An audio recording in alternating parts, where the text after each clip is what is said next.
Welcome to the CannaConversations blogcast, part video blog, part podcast, aimed to bridge the gap between the cannabis industry and the patients it serves. Join the ladies of Midwest CannaConcierge as they bring everyone to the table, from cultivation experts and dispensary staff to lawyers, doctors, and medical marijuana patients, to have open conversations around all things cannabis related.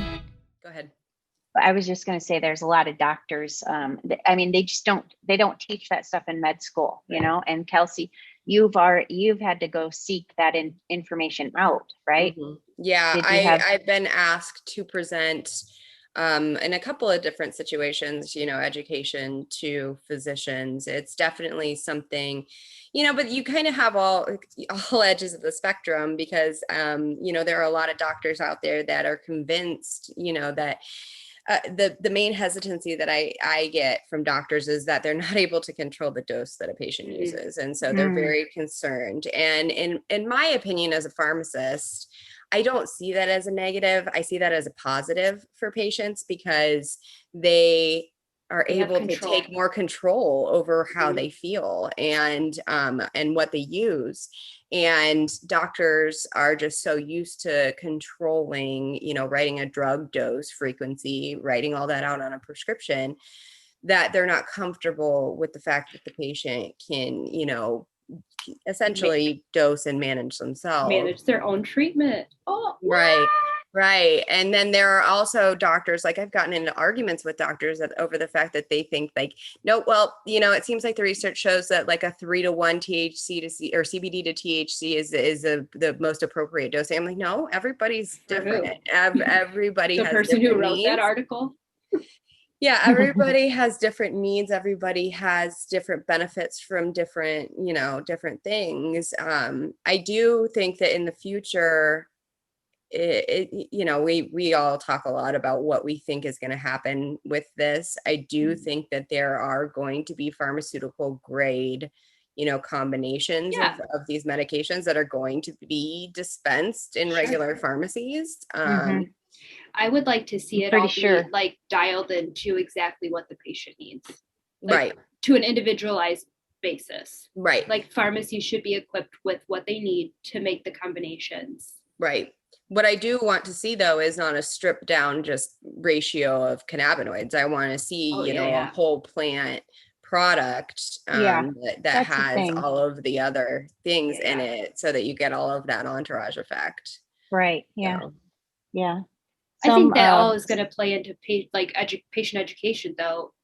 I think that those things are all there already. Like we've seen like the certificate of analysis of a lot of these flowers and stuff that are out, like they are tested, that those cannabinoids are in there, like that stuff's there. They just don't, like, that's not on the wrapper, that's not on the display or whatever.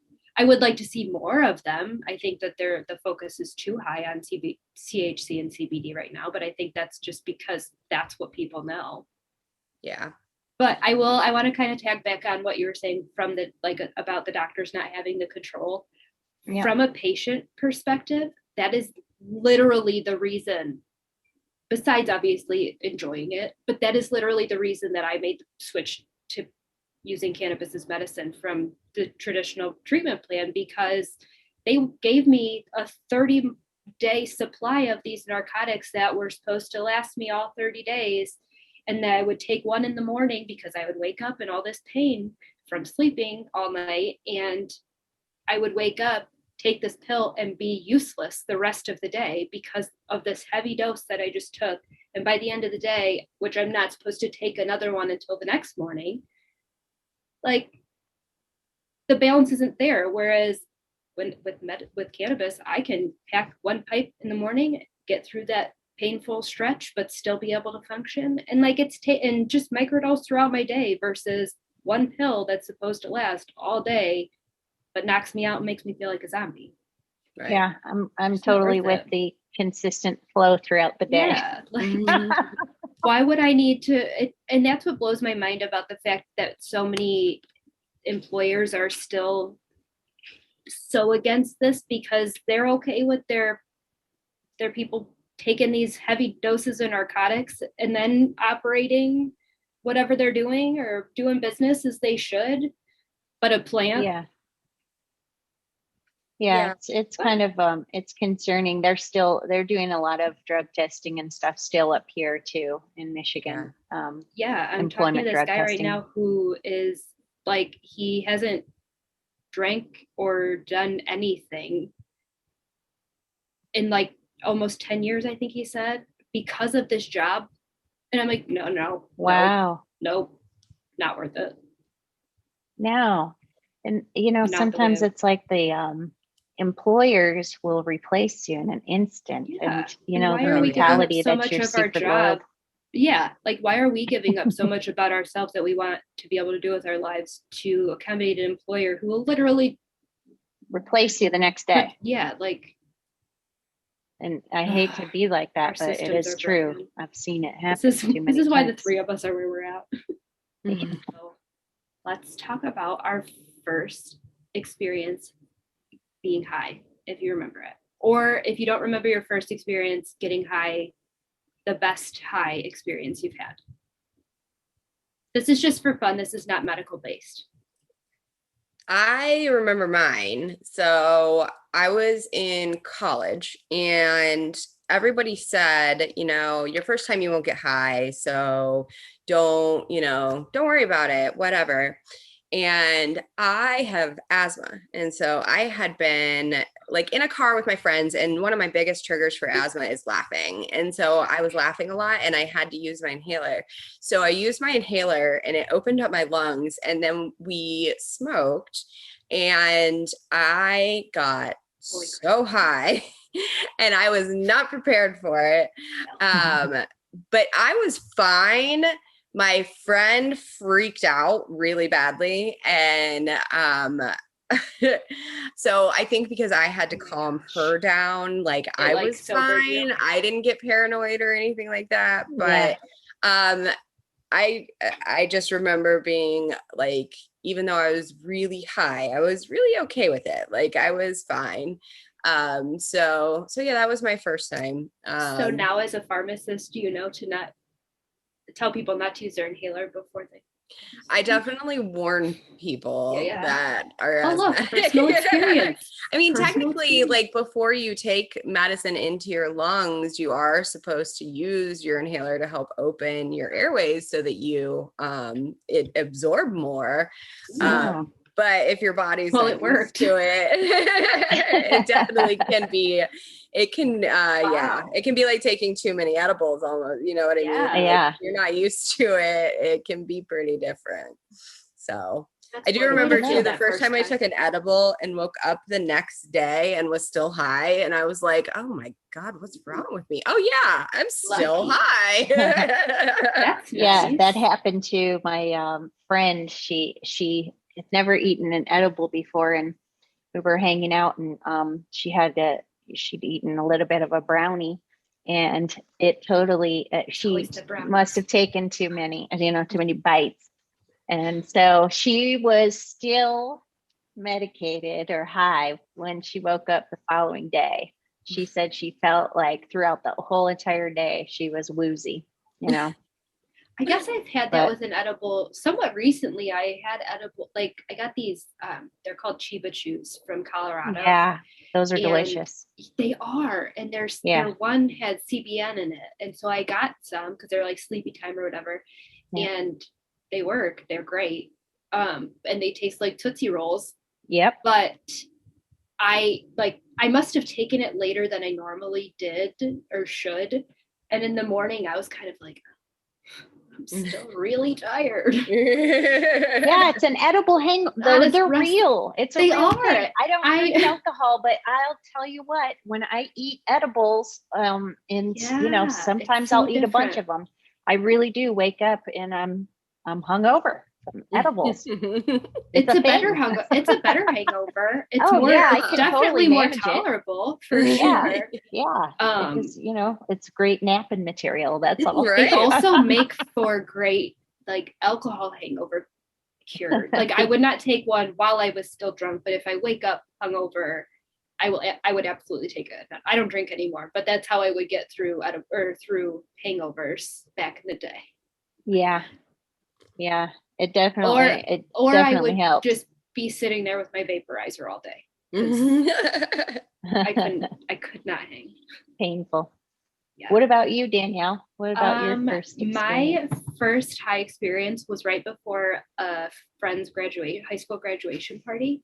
Like I was one of those people in high school that was like terrified of getting in trouble, like either from my parents or literally anybody of authority. So like my friends who would get high, I would like yell at them. Like I would yell at my best friend for getting high, and she would like sneak around with my other friends to go do it because I would be like that judgmental about it, when really I was just like terrified they were going to get in trouble.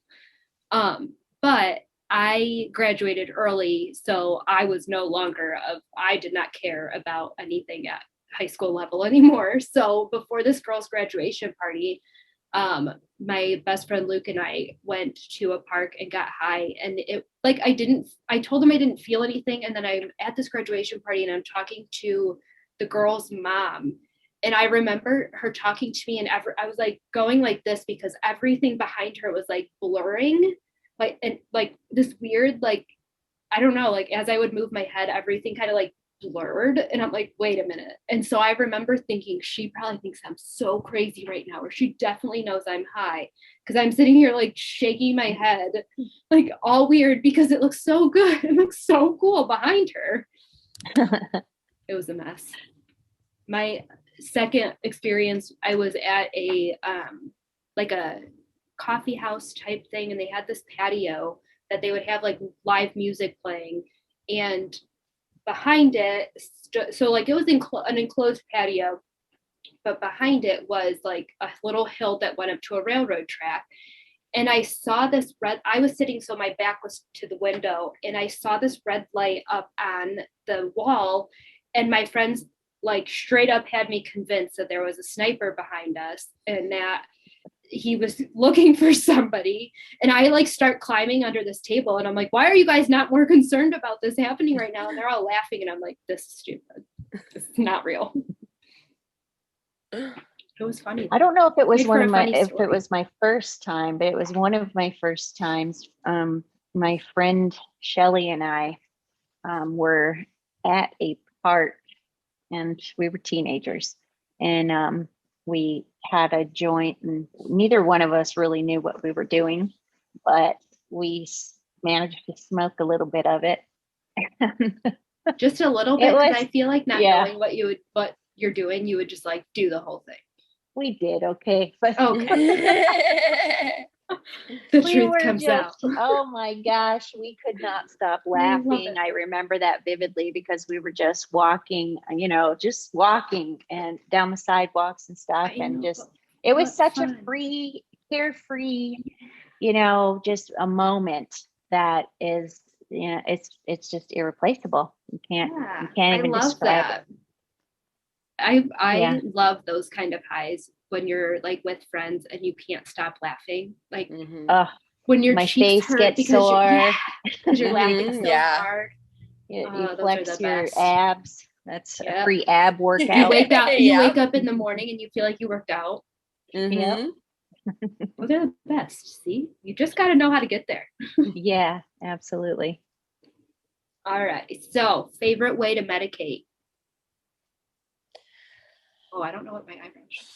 I guess it depends on the situation and the time.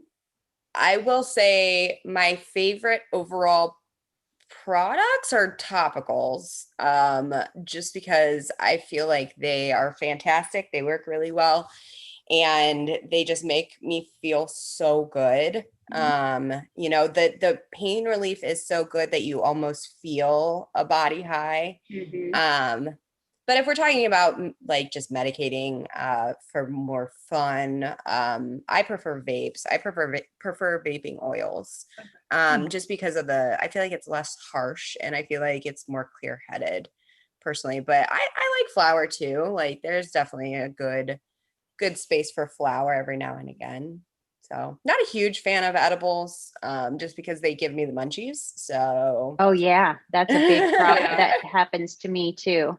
Because that is my favorite way to do it, is to eat edibles or oil, because it lasts a long time and it's just convenient. But I find that sometimes I have to kind of switch gears a little bit because it makes me really hungry.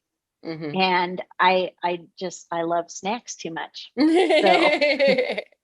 See, and I'm the but opposite. My second thing is just hash. I love hash. And so I smoke flower when I'm with people, as a social setting. But at home, I will just eat edibles and smoke hash. And, do you make your own hash at home? No, I have a resource, a caregiver. But making hash is something that my son had done in the past. And so that's a really nice, clean way. And you're getting a full spectrum, you're getting all of the different cannabinoids in there. Right. And it tastes so good. If I don't have access to bubble hash, which is typically what I like, then I will just try some live resin. Mm-hmm. Because that also you can put it in your vape pen, but it also has like a full spectrum. Yeah.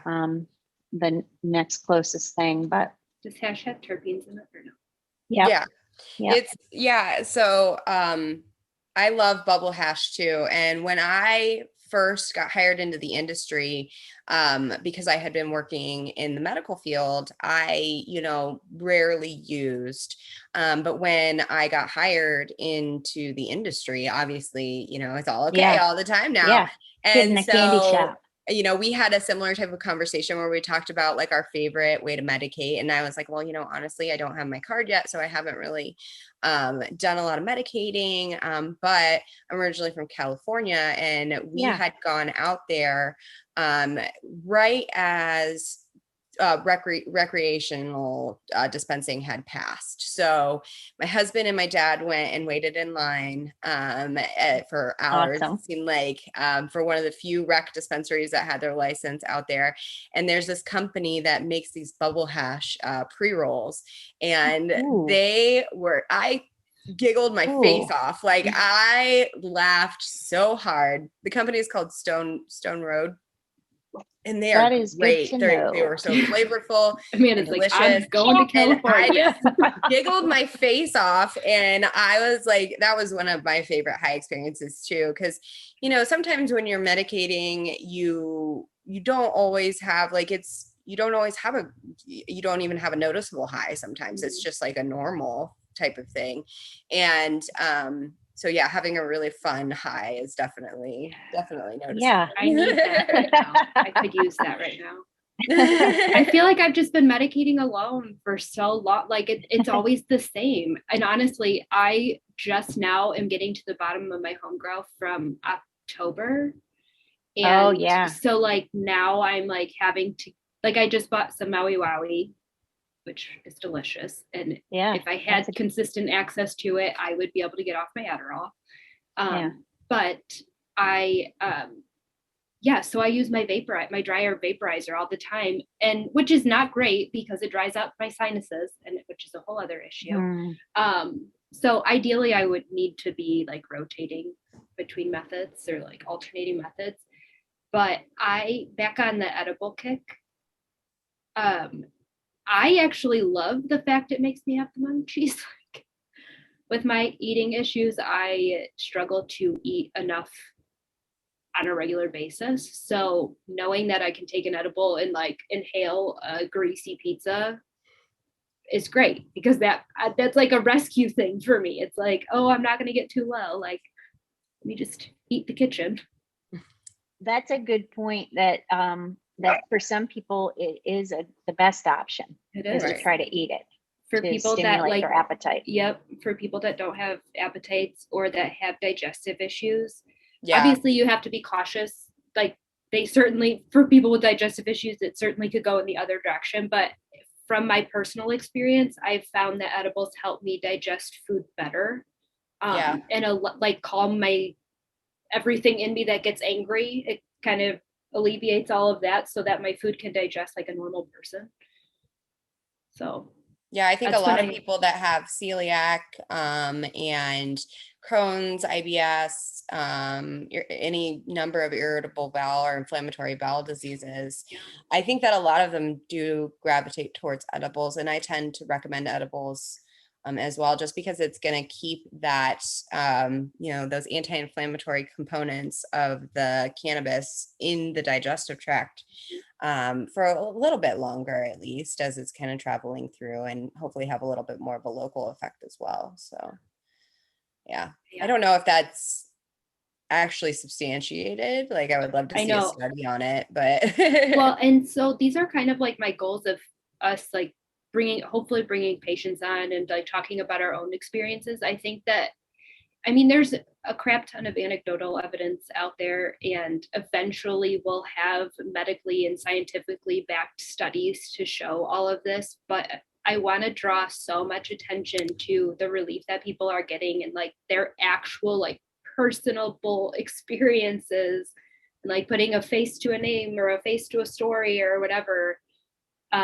Because I remember when I was working in the dispensary, I had a patient come in who her doctor, who wrote her card, who did a recommendation, told her for her IBS to not, or it was either IBS or Crohn's, I can't remember at this point, but something digestive, told her to stay away from edibles.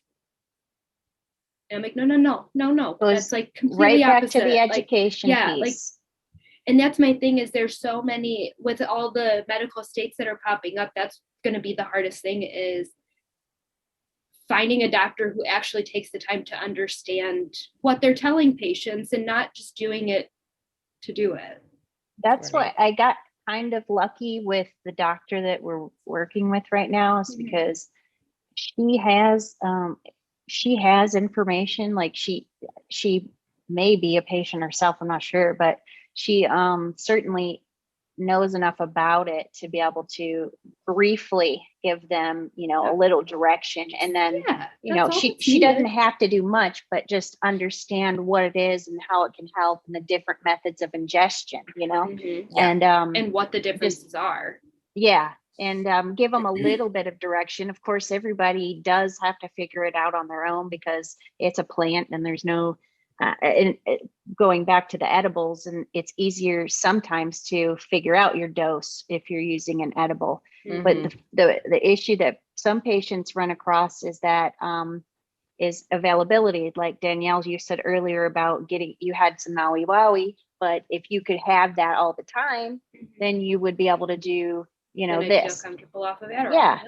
And so, patients will run into that experience too. And especially with an ever-changing market that we find right now, is that sometimes a product that they know is going to work at 25 milligrams, it's not available next time they go into the dispensary. Yeah, it's a huge frustration for patients. And that's why educating patients as well on knowing what the components were in that particular strain or product or whatever it might be, why that benefited them, but why it doesn't necessarily need to come from, the granddaddy perp. It can also come from, Northern Lights or whatever it might be, if they have similar chemical profiles. It all comes down to the chemistry of it, and educating patients, and patients then being advocates for that information, because it was a lot of work to always put that information consistently out there for patients. But once they started demanding it, that was like, oh yeah, okay. And it's very difficult when you're educated on it and then you go to a dispensary and all you see is the THC and CBD content, and you don't have any further information. And then another difficulty with Michigan in particular is consistency in products and consistency in labeling. So unless you have like a really established name brand like Kiva, say, or something like that, if you're just buying an edible and it says it's 50 milligrams and you take one and you're like, this is not 50 milligrams, then you as a patient are thinking that you have a super high tolerance, and you go to a different product that actually does have 50 milligrams and you're comatose. You know what I mean? Like, so consistent and getting a consistent amount in the, in each gummy is a difficult process. And so if you're not working with people that are diligent about that, it can be very, very hard. Yeah, that's for sure. Danielle, you mentioned, not on this call, but in one of our previous meetings, you said something about having a journal. and that we were going to have, that we might be putting some journals together for patients that might. Yes. I don't know if they will be a future. digital printable version or if we will eventually print them into books. We will see. But yeah, just kind of keeping track of just the dosage, what products you're using and trying, just how you feel from them. The first journal I ever started with my consumption was just in my notepad in my phone, which was super easy. It's probably still buried in there somewhere, to be honest.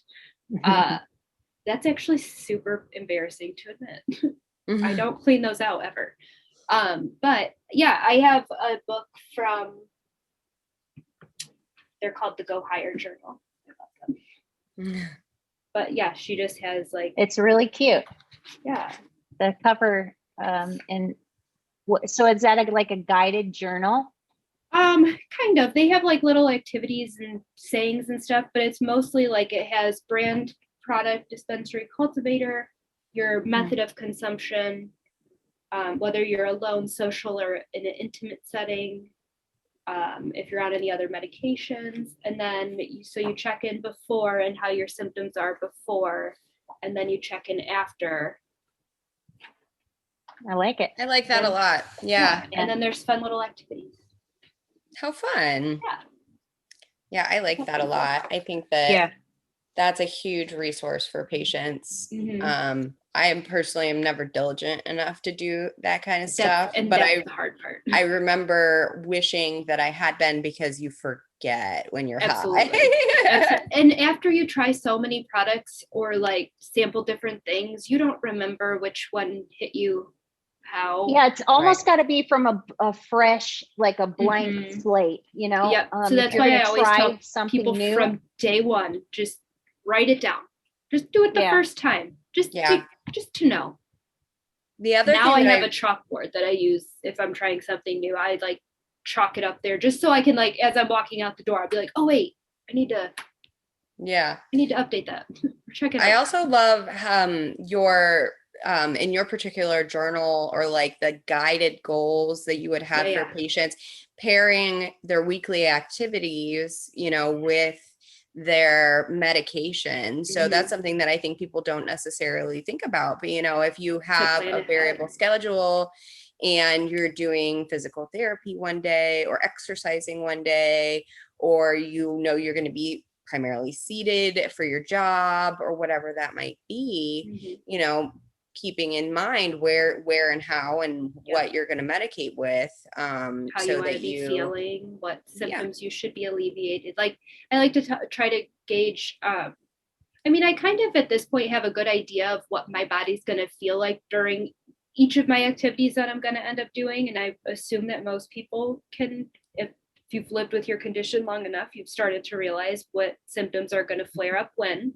And I think that coming at your week and your purchases for your medicine for your week, or however duration of time you want, however often you want to visit the dispensary, however you want to do it, coming at it with the knowledge of what am I going to be needing to accomplish this week?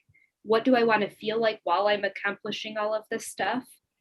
What symptoms are going to flare up for me while I'm doing that I could get ahead of and prevent from happening, and where am I going to be, and how can I medicate? Do I need to have a pen where I can just like take little puffs throughout my day? Do I need a tincture that I take a few drops in the morning and I'm good for the entire day? Like, these are all just things to be thinking about, so that going into it, you can look at the terpenes and the cannabinoids that are going to help you get to achieve whatever feeling you want to be achieving. And that way you're not, like, I am absolutely victim of panic buying at the dispensary, where I'm like standing there and I'm like, oh my God, look at all this stuff. Like, I don't even know where to go. And then I just I get frustrated with my choices and I just pick one. Whereas I'm trying to get patients more preemptive or more prepared, I guess, to go in and be like, listen, these are the terpenes that are going to get me feeling the way I want to be feeling. So these are what I need to find. And then go to your bud tender, go to your patient care specialist and say, this is what I need.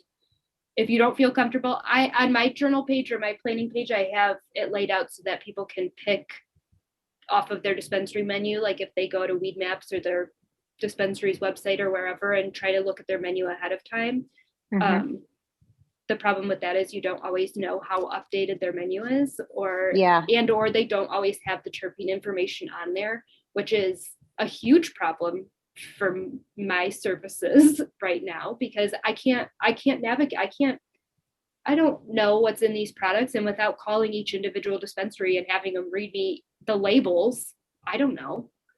Yeah, so I now just instruct patients, go in with that list of terpenes that you want to because I have a whole system laid out where like they can look at, like, these are the symptoms that are likely to flare up. These are the effects that I want to be feeling. And they can look at this map and kind of pair up what terpenes will work for what they're looking to accomplish. And they use that. And now I just tell them, take your list of cannabinoids and terpenes in, check what products you want to be using during each of those events, and just go into your local dispensary and lay it to your bartender and just say, hey, this is what I'm looking for. Can you help me find this? That at least narrows it down. Yeah. Speaking of terpenes, have you guys ever had like the vape pens with added terps? Mm-hmm. What do you think about that? What do you think? Okay. I love very flavorful. So in Ohio, they have rules on the total cannabinoid content, THC content in particular, that you can have in a vape. So a lot of vapes typically in like Michigan and stuff like that are up to like 99% THC, and that's it. In Ohio, you are maxed out at 70% THC. Oh. So they make that other third up with either CBD or the natural terpenes and oils from the plant. When I have gone to other states, like in California, and I've had like a live resin vape pen, it's really, really flavorful and really good. And I feel like you get a lot more benefits from it, but it also is harsher. Like the terpenes tend to make you cough a lot more. So if that's if you have somebody that's medicating that has lung cancer or, has asthma or COPD or anything like that, anything with their you don't necessarily want them to have a real terpy product, because they're going to pack a lung out. So yeah. That's good information to have, because we see a lot of patients come through that have lung, the COPD or the lung issues. It's a harsher draw. It just hits your throat harder. Sometimes the vape pens, I've noticed, like the ones you get with the oil and stuff, some of them, it's hit and miss, but there are definitely better manufacturers than others. But there have been a couple of them that I've tried, and they just tasted straight up like a pine tree.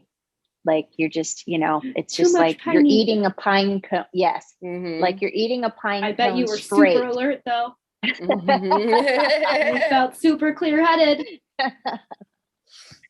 Yeah, but I like it more of a natural terpene profile versus like I'll squirt this terpene into this vape pen. Juice this juice in. Yeah. Exactly. And that seems like what they do sometimes is they just take, it's like in Ohio, at least, I think they source the terpenes from the strain. Usually they try and keep it consistent. At least the products that I tend to like, they do, rather than being like, here, I've got all this extra piney and I'm going to, I know, like, there is a company that Hodgepodge, they Frankenstein their stuff together, and they have these flavor profiles that they make. And so it ends up being really orangey or really, really whatever it might be. Yeah, I call them the Frankenstein vapes, because they just like take everything and throw it in. But, I mean, they tasted good, I guess. So as long as going in that's what you're going to what it is, right? But if you don't, that's when it becomes like, whoa, right? And it is going to be more harsh, exactly. And a lot of that, I think, that people don't realize is temperature as well. So a lot of people just have batteries that are straight draw, and they don't have temperature controls on them. A lot of the pens in Ohio are just disposable. Straight. Disposable, one temp batteries. Pre-measured draws. Two Kelsey and I kinds. proved that wrong. Oh yeah. But there's a couple of kinds I've seen in the dispensaries up here in Michigan. It's the long ones, that people like Danielle, you just showed. Yep. Mm-hmm. And then there are some that are, it's not branded. Yeah. Mm-hmm. No brand. Some of them are in pods. luster pods. A dart. The little, Yeah. So that was interesting. I've never tried one of those, but I've seen them. And I have mixed feelings. I haven't tried one either. I have mixed feelings on them though, because you have to have a device that fits a pod then. That's why you have to have a PAX or whatever it might be. I was going to say, but PAX is different than, not all pods fit in PAX. You have to have PAX pods for PAX devices. But then there's, at least in Ohio, there's something called luster pods, which fits into another type of pod. Oh, wow. I'm lost. Honest to God, I need to just go sit in the dispensary for a couple hours and there's so many new things, and especially up here with the licensing, and there's just all kinds of new things, and so, which I think is it's part of the excitement. That's super exciting that things are happening and the industry is expanding, more people getting innovative or whatever. But it's nice to see the we don't need 18,000 different things. Yeah, it gets confusing, and especially when the patients don't come out with a foundation, or they don't start with a foundation. And it's overwhelming, like what you say, Danielle. It gets you in a panic when you go to the dispensary, and then you don't end up getting what you want. It's filled with stuff now, because there's it's not 10 even people behind you waiting. So we don't have that in Ohio. In Ohio, it's 1-to-1, so we don't have that issue here. But they but now, because they can't have any open product out on the floor, they just have displays. So they have colorful displays and packaging for all these different brands who have all their different products. So you're looking, and there's 20 pages of menus spread out all over the place. And I'm wow. No. Yeah. You take a 75-year-old person that can barely get on the internet to activate their card, and you expect them to understand how to use a dryer vape or something like that. Right. Or a grinder. Or a grinder. How many times did we have to instruct how to use a grinder? Yeah. Yeah. I remember one time, there was this older gentleman that came in to the dispensary, and he was just new to the whole thing, and he didn't even know how to roll a joint, which I don't know how to roll a joint, but we taught him how to use the roller, the joint roller and all this stuff, and he ended up being a pretty loyal customer. He kept coming back and all this stuff because somebody actually took a moment to explain it all to him. And but he would have. There were also a lot of people, when we certified them, we'd call and follow up with them in 3 months and see how their experience was, and yada yada, if everything went okay with their card and such. And what we found was that there was a percentage of people who got frustrated and just stopped, and or they got the wrong product in the beginning, and it made them have an adverse reaction. Well, not adverse in the way we think of it, but just something they didn't expect, or they took too much of it, or unpleasant reaction to it, and it stuck with them. My mom is another example of that. She had a bad experience with eating a pie crust that was medicated, right? And that sounds delicious. It was so delicious. Yeah. But she wasn't prepared. She had been eating medicated peanut butter, but it was at a very low dose. Gotcha. So she built up her confidence, and she thought, ooh, that looks good. I'm going to just take a bite. Well, the crust is where it soaks all the butter. Yeah. Right? So she got quite a little chunk. And so I came home from work, and she was out of it. And she stumbles up the stairs. She's like, Mandy. I'm like, what did you do, Mom? And she's like, I ate some of your pie. Oh my I gosh, was like, my just aunt go did that. downstairs and go to sleep, Mom. My aunt ate a cookie in Colorado. We were out there for my cousin's wedding, and she ate this. Went to the dispensary. That was my first time ever in a legal dispensary, like making a purchase, all the things. And I got this little pack of chocolate chip cookies, and they were like the tiny, like snack sized Chips Ahoy cookie thing, like just those tiny little chocolate chip cookies. I'm pretty sure they were between 5 and 10 milligrams a piece. I don't fully remember now, but they were a fairly low dose. She ate one, and we go to this wedding, and we get to the reception, and they have the name tags on like all the plates for their like the place settings or whatever. And we're walking around these tables looking for our names or whatever, and there's one that says white child, but it says white because that's their last name. And then underneath it was just talking about like the food, like the dish that was to be served. So like it was a kid's meal, like a child's dish. And she sat there for like a good 10 minutes, like, why would they put white child on this name tag? Like totally freaking out and like totally like thinking it is the most funny thing in the world. And we're all looking at her like, oh, okay, it's because white's their name and a kid is sitting here. A child is sitting here. It was just very funny. So I just think it like watching that generation have their high experience is so funny. Yeah, it really is. But it's nice to see that they're actually taking it and giving it a try. Where and it gives them other options. Mm-hmm. Right. Steve, one of my friend's mother, she did recently pass last year, but before she did, one of her saving graces was that he brought her topicals. And, she never, ever, ever was a person to condone any kind of THC or CBD or anything like that. It was just generational, for the most part. That's just how it was. And you just trusted your doctor, and that's just what it was.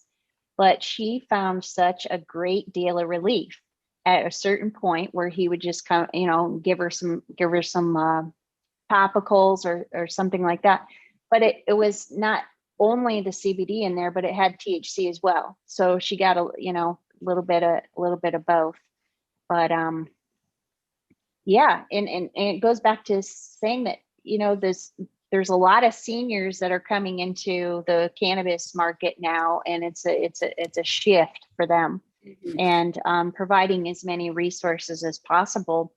And like you said, Danielle, they don't have always, they're not as internet savvy and things like that. So providing them with just the baseline information for them to go and be successful. Absolutely. I think a lot of it comes down to like, we have to have patience with like patience for our patients. Yeah. They need a little bit extra guidance, and not even just so much in like the logistics of it all, like actually getting hooked up with the doctor and activating the card and all of that. But as far as like shifting that stigma in their own head and turning that off to be able to even talk about it and have the open conversations and be very honest about their expectations and what they're looking to, hi Samson, and what they're looking to accomplish and get out of it. Up by my shoulder, like, okay, hi bud. That's all right. Let's go out. Pennsylvania. But yeah, I just Danielle. Is that from Pennsylvania? 717. Yeah, it says Harrisburg, Pennsylvania. I'm just gonna send it to voicemail if you want. But yeah, I think that seniors just need a little bit more hand-holding. They want to be open to it, or on the other end of the spectrum, you'll get the ones that were hippies back in the day who like haven't consumed in years because they've been working this job that wouldn't let them.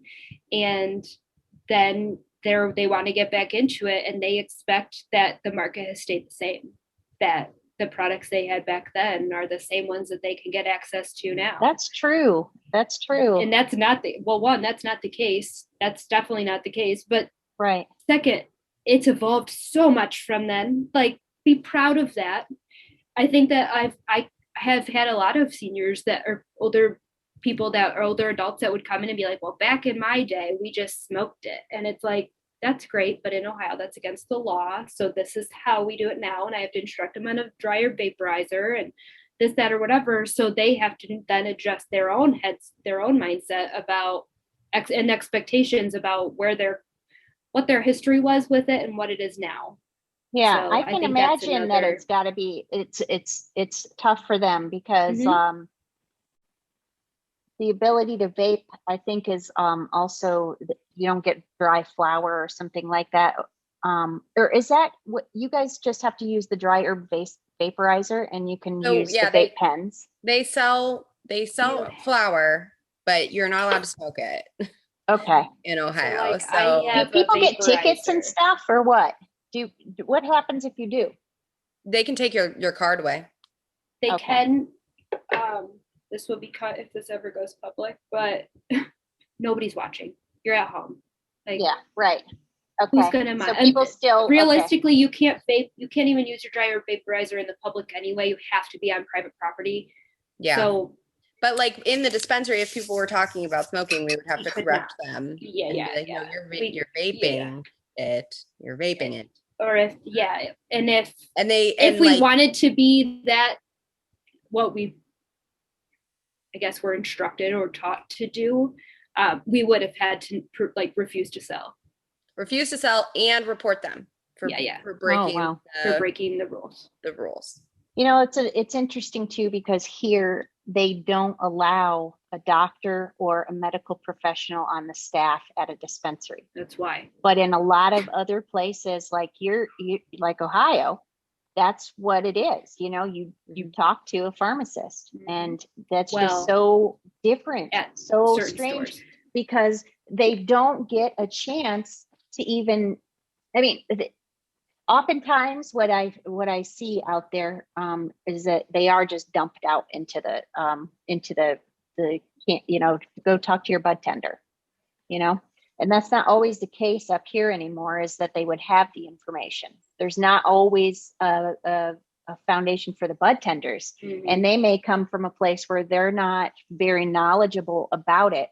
They may know the products they have, which is extremely helpful. Sure. But to add that additional education for the bud tender, I think, is really critical at this stage, because the licensing and the progression and the evolution that we're seeing in the cannabis market calls for it. The patients call for it now.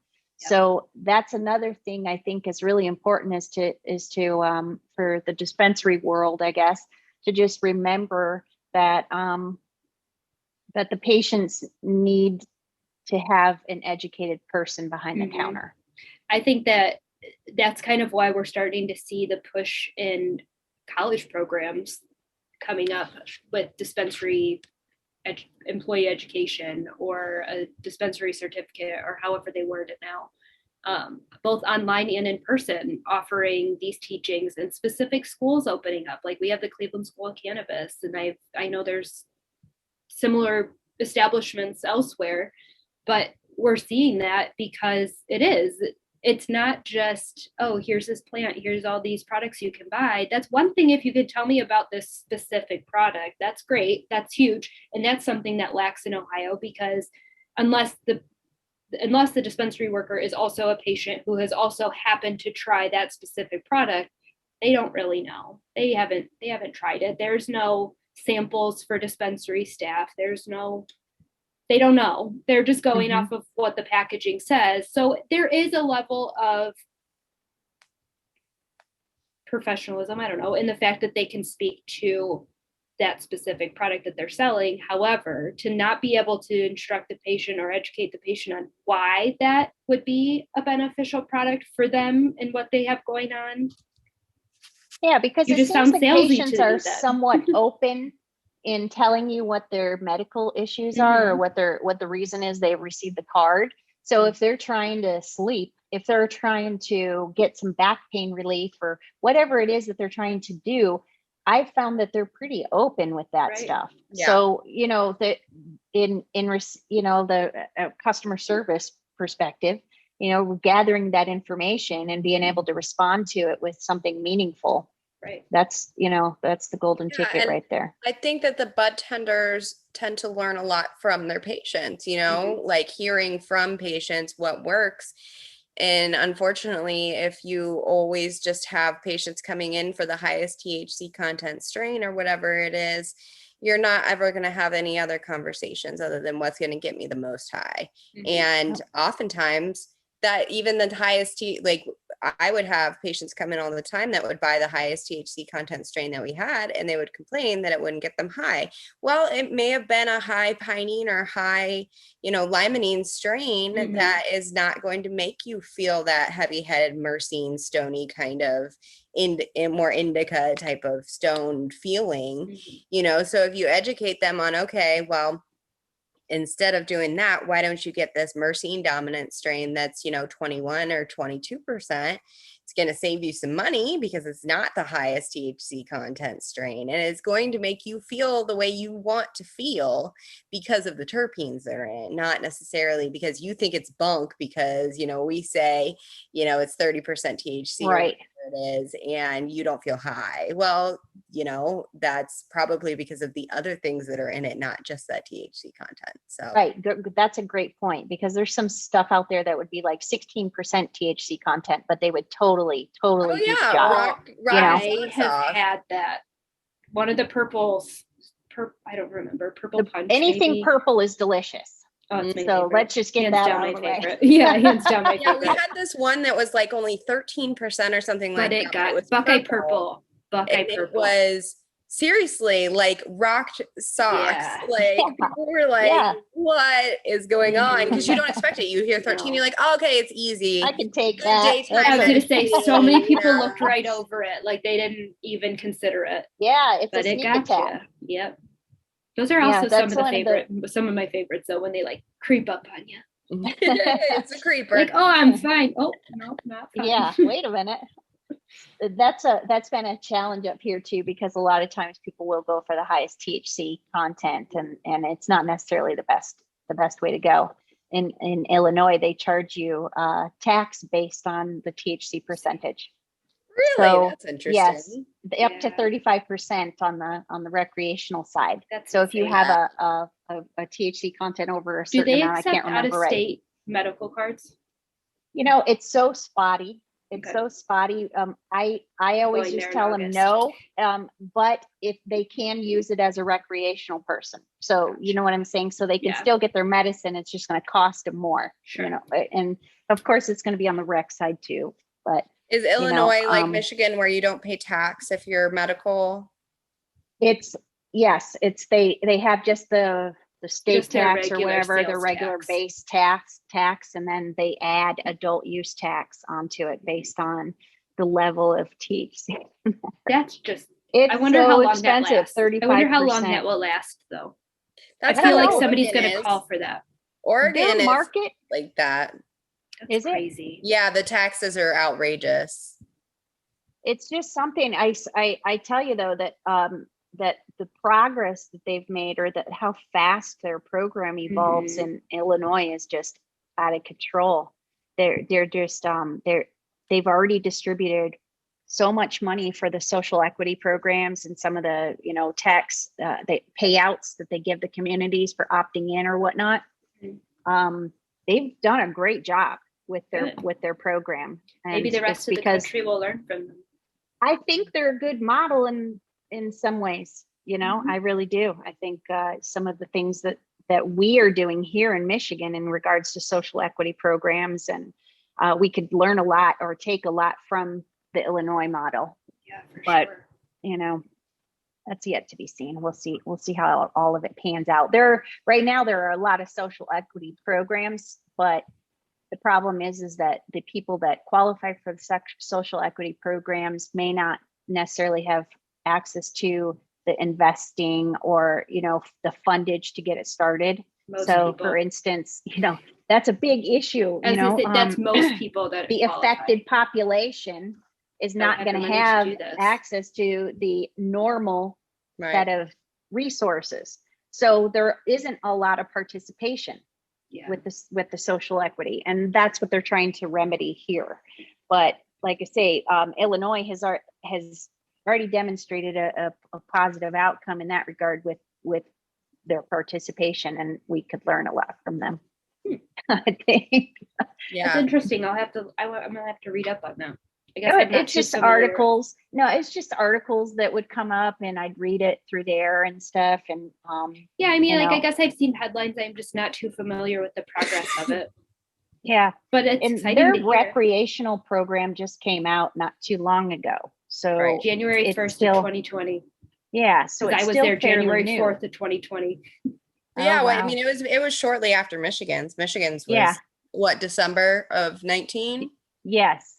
Yeah, they went January 1st, 2020, and I had the audacity to think I would be able to go to a dispensary on my 2-day vacation there 4 days after. Lines around the block? Oh yeah. Like around, yeah, no. That was not happening. We went in to see Chicago, or we went to Chicago to see Hamilton. And we were literally only there from like Friday to Sunday. And Kelsey and I were still working at the dispensary. So I was trying to specifically go to one that was owned by the same company so that I could get my employee discount, fully knowing that their pricing would be crazy. So I was specifically going to a location that was owned by the same company. And my mom drove right past the parking lot. She's like, no. I was like, yeah, no, I don't blame you. I'm not even gonna try. Like, nope. I said, I'm good. Let's go. Not that important. I will say in Michigan, there's no difficulty finding a dispensary because there are 800 million billboards. Like I know. Every single right when you cross the line. Right when you cross the line. Yeah, it's I noticed that. One after another after another. Boom, boom, boom. I love it. I laugh every time I go the statement. They were recently put some legislation together that they're trying to get passed where it would limit the ability to market on the billboards like that, because one of the representatives or something in his car would go this one route every day to and from the office. Well, he just had a personal issue with seeing 2 billboards on his way to work every morning. So he then decided to draft up this bill. And I don't know where it went, or if it did go anywhere, but we couldn't even have a sign outside of the building. Yeah, on the property. They took it down because it was not affixed in Ohio. Your signage has to be physically attached to your structure. If it's not physically attached to your structure, it can only be so big. It's really small. So yeah, so they made us take our sign down. Oh my gosh. Yeah. That's terrible. And in, same company, different state, it varies state by state is what they always used to say. I trained in Maryland, and they had a sign on their sign that said medical marijuana dispensary. So there was no mistaking what this place was. Ours was blue and white and had one word. There's nothing else that would indicate that it is a dispensary by looking at it. And that's on purpose. Mm-hmm. But then people wouldn't be able to find it. So, they used I know, and then to drive by to Michigan and you see the big green leaves or green the green crosses. You might not see that for long though. But when we were out in Arizona, there were a lot of billboards too. And going back through New Mexico and all this, it was boom, boom, boom. But to a degree, it's nice and refreshing to see for sure. But to a degree, I think here anyway, it's changed to where it was real conservative and now it's not. Mm-hmm. And I think they're going to roll it back a little bit to, restrict I feel that. Like that would be harder to try to contain it after. Well, people have invested thousands of dollars in their marketing, so if they do roll it back, that's going to really mess some places up because they're already kind of sharing everything with the government, the way that they're taxed and stuff like that. It's not as profitable as it used to be. I saw a statistic on Instagram, just scrolling through, that the federal government stands to gain $67 billion in tax revenue a year from legalization. Mm-hmm. I don't know how who calculated that or how they calculated that, but that would not surprise me. That sounds right. That would sound right. $67 billion a year in tax revenue if we were to federally go legal. Yeah. And then if that is not enough of a reason, like my husband is convinced that all this stimulus that they've done for coronavirus is going to be the impetus for legalization, because you're going to have to pay for it somehow, you know? Yeah. Thanks so much for listening to this CannaConversation. To learn more, please follow us on Instagram at Midwest_CannaConcierge. If you're enjoying the show, please feel free to rate, subscribe, and leave a review wherever you listen, so other Canna curious folk can find us. We really appreciate your support.